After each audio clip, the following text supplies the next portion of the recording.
Hello. सकाळ अग्रवन पेपरमध्ये आपलं स्वागत आहे.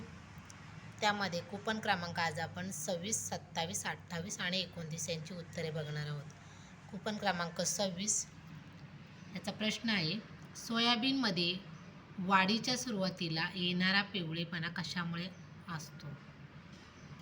त्याचं उत्तर आहे अन्नद्रव्यांची कमतरतेमुळे. उत्तर व्यवस्थित लिहायचे. पहिले पेन्सिलने लिहून घ्यायचे आणि नंतर पेनाने लिहायचे. कोणत्याही प्रकारची खाडाखोड होणार नाही याची काळजी घ्यायची. आणि कूपन क्रमांक 27, गादी वाफ्यावर कांदा रोपांची लागवड किती अंतरावर करावी? आणि त्याचं उत्तर आहे 1 फूट.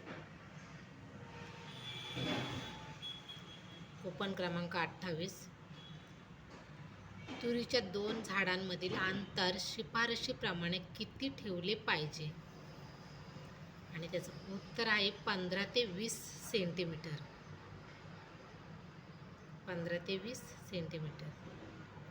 आणि कूपन क्रमांक 29, फुलांनी पूर्ण भरलेल्या पिकांमध्ये ओलितांसाठी कोणती सिंचन पद्धती टाळावी?